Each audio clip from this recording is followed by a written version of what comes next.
What's up, YouTube? It's the Action Figure Grader coming back to you with another video. I had a few subscribers as well as Patreon supporters request that I do sort of a mini update on the Power of the Force 2 line from the mid-1990s. There are not a lot of you out there that collect these, but I'm one of them. I certainly have a few examples up there and then up here behind me, right there, of some graded examples of the Power of the Force 2.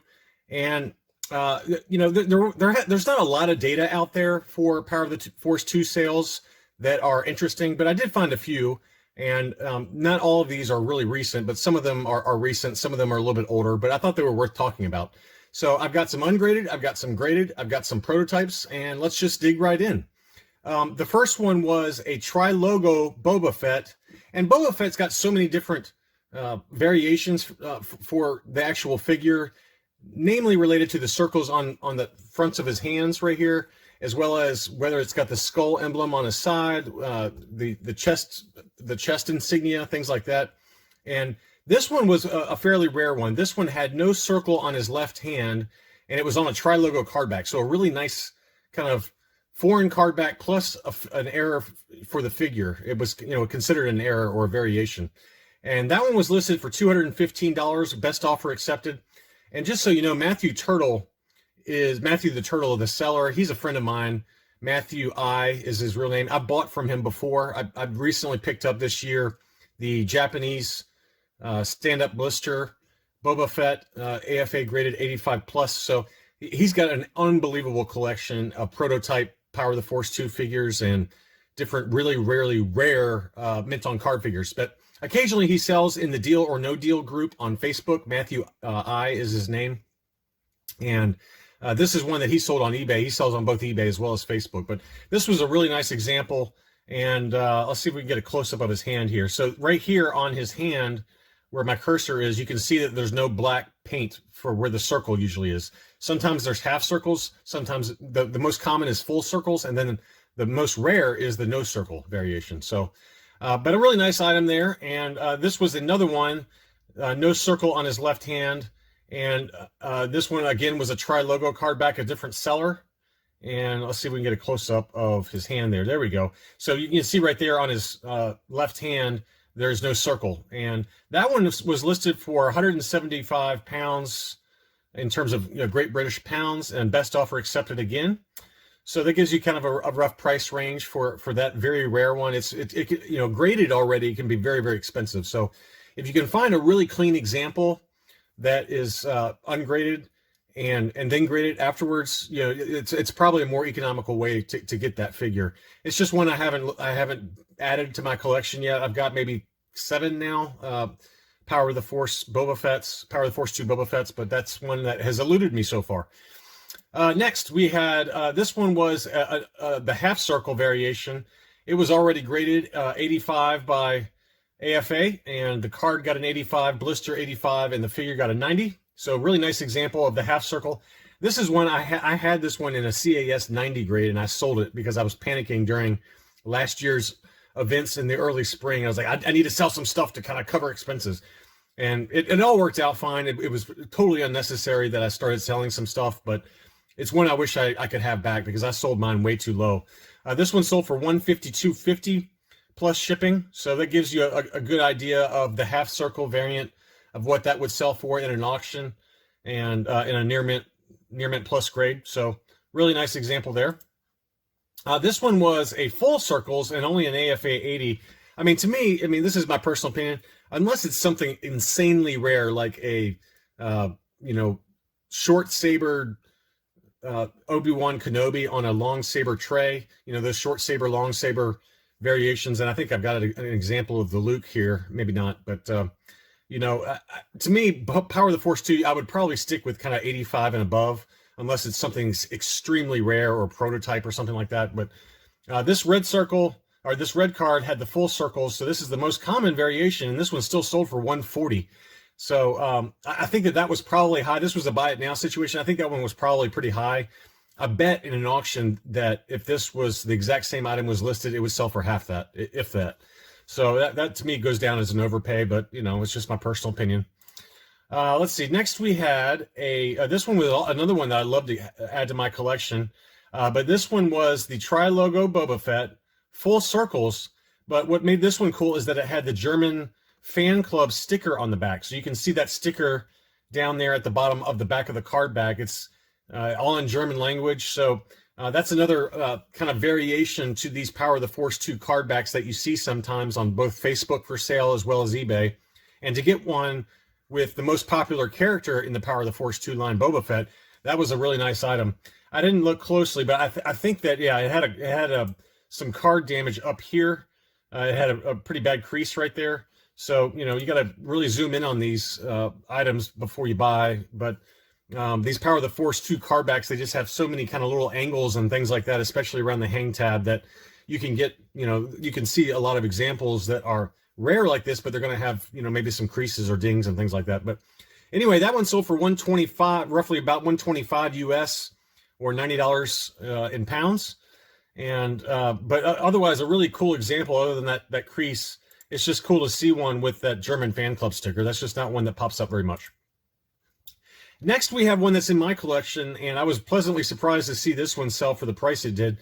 This one is a retooled Shadows Darth Vader, and this is a very rare example of the Darth Vader, probably the toughest to find for all the different Darth Vaders. This was only available at JCPenney originally, and there's two different variations. As you can see on the blister there at the top, there's two lines that come down from the card back down towards Vader's head. That's one variation for the blister. The more rare variation that I don't have is just a smooth top to that blister. But what makes this unique is that this Darth Vader originally was packed in a 2-pack with, I believe, I'm going on memory, I think Prince Zizor. It was a Power of the Force 2 comic pack that came with a comic, as well as Prince Zizor and Vader, and it used kind of a different mold to the cape. You can see how the cape flares out underneath that lightsaber inside the blister.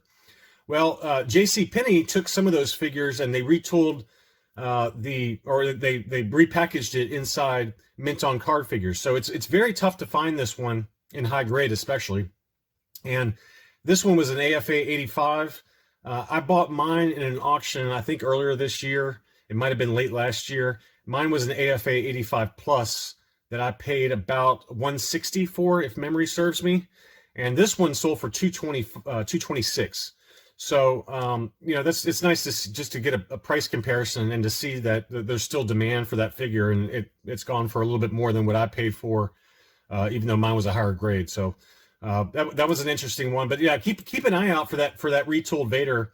You can always spot. Sometimes the sellers don't even know that it's a retooled Vader, but the way to spot it is that where the cape flares out underneath that lightsaber, where my cursor is. That's how you can spot the retooled Vader, and it always comes on this green card, Collection 3 up here in the corner. So that's how you spot the retooled Vader. And like I said, some sellers don't even realize that they have it, and you can, you know, steal a good deal on eBay. This is a cool one. This is a 3-pack, one of these Power of the Force 2 3-packs. But what makes this one unique is that Luke was not packed with his original goldish brown grappling hook, and you can see where it is right here, or where it's supposed to be inside the package. So a really cool item. It did have a little crease up there at the top of the card, but what a really cool item that you have an error card inside of a 3-pack. And you know, some of those 3-packs can be pretty expensive, like if they were Sam's Club exclusives, things like that. But that was a really cool one. That one was listed for $235 with best offer accepted plus $25 shipping. So there's so many different errors within the Power of the Force line. There were so many different card backs. You had green cards, red cards. You had the freeze frame action slide card backs, the hollow foil stickers. I mean, just a huge amount of variations with the card backs and the figures that, because of that, Kenner/Hasbro had a number of different errors throughout the line. So, but that was a really cool error, I thought.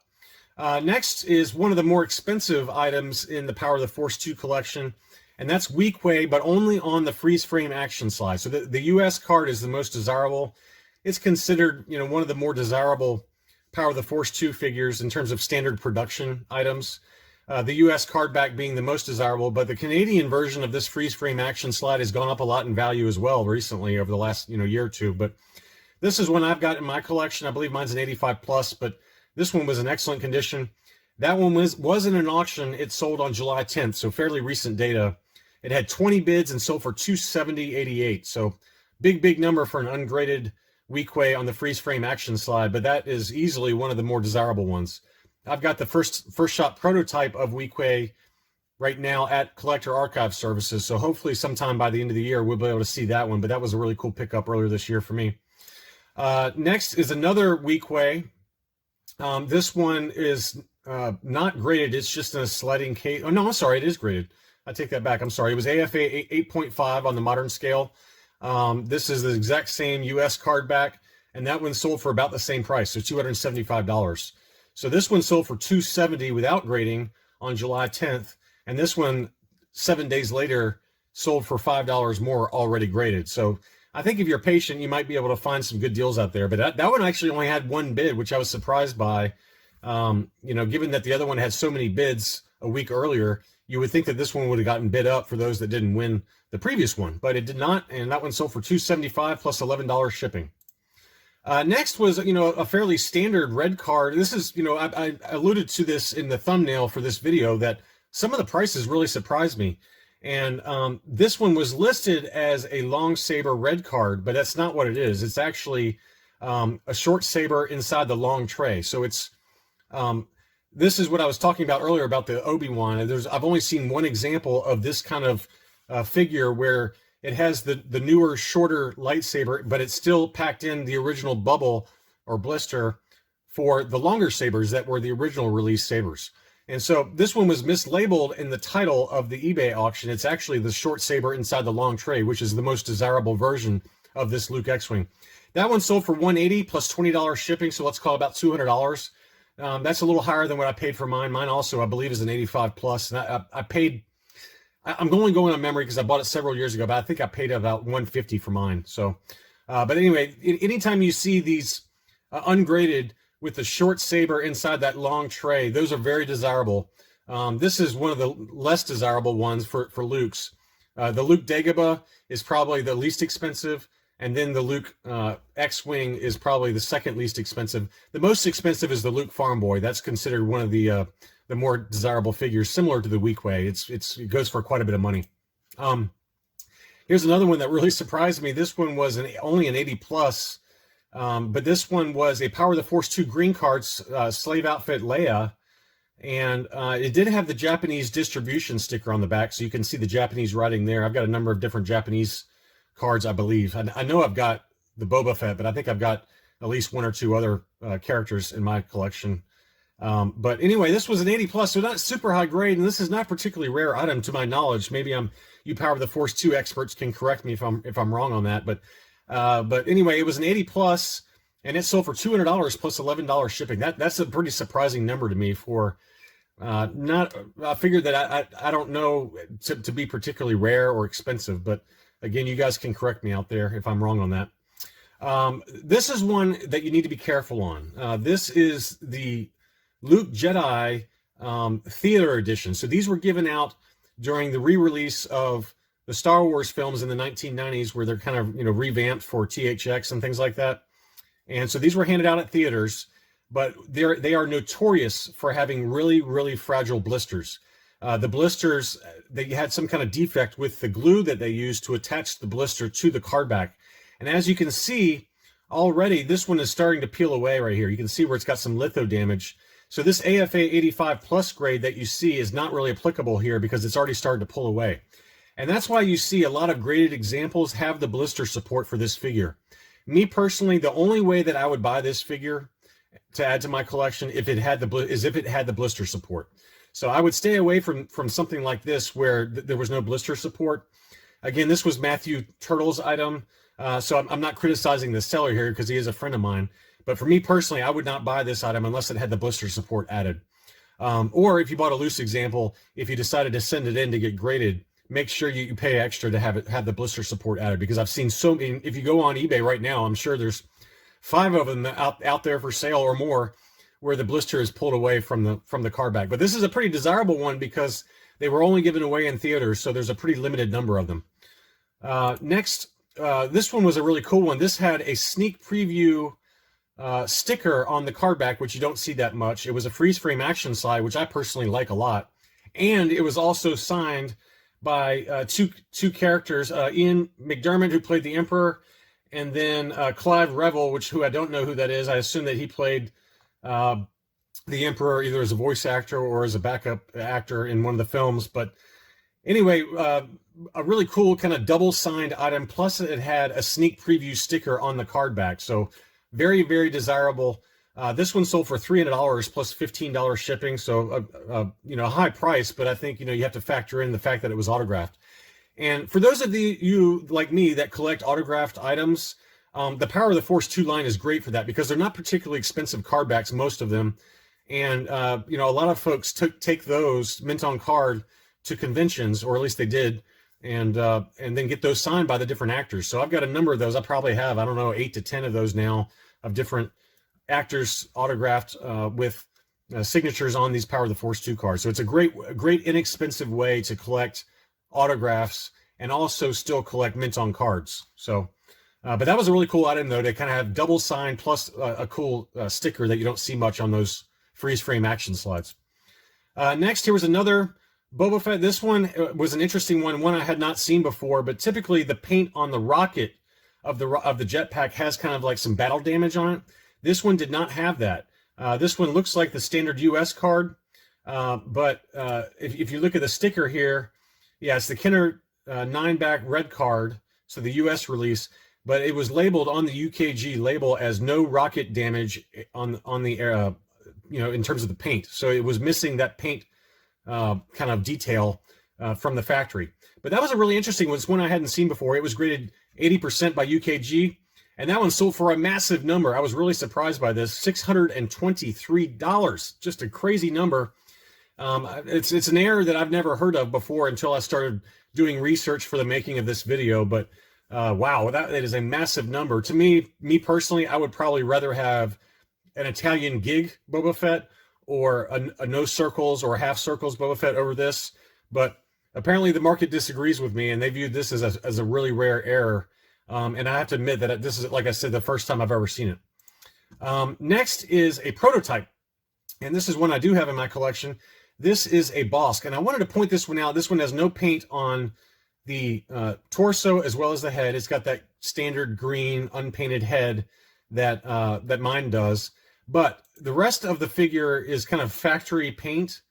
And so while I believe personally that this one was a partial prototype, a later stage prototype where they've already finalized the limbs, the paint for the limbs and for some of the other torso or legs and things like that, arms. What I want to caution you though, that I do see a lot of fakes out there for this Bosk. I don't know if like the 3D printing technology has just improved so much, or somebody uploaded a kit for 3D printers to make these kind of heads for Bosk, but I do see quite a bit of fakes for this Power of the Force 2 Bosk. So you got to be really careful. This one looks legit to me though. Usually, in my opinion, this is again my opinion on this, when you see swirls in the plastic for the head, usually you'll see like yellow and green swirls.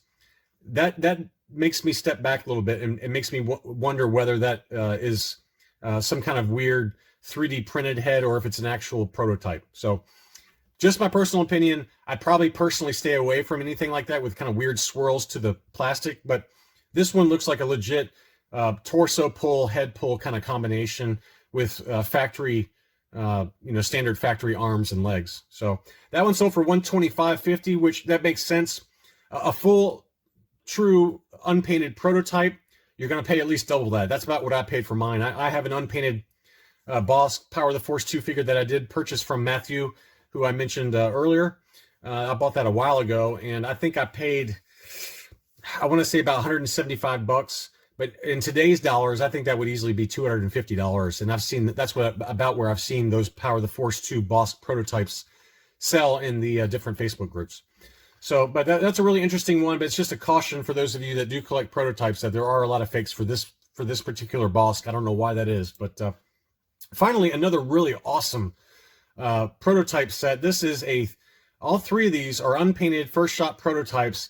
This was a cinema scene 3-pack. There was a bunch of different cinema scenes towards the later, like 1999-ish for that Hasbro and Kenner / Hasbro released.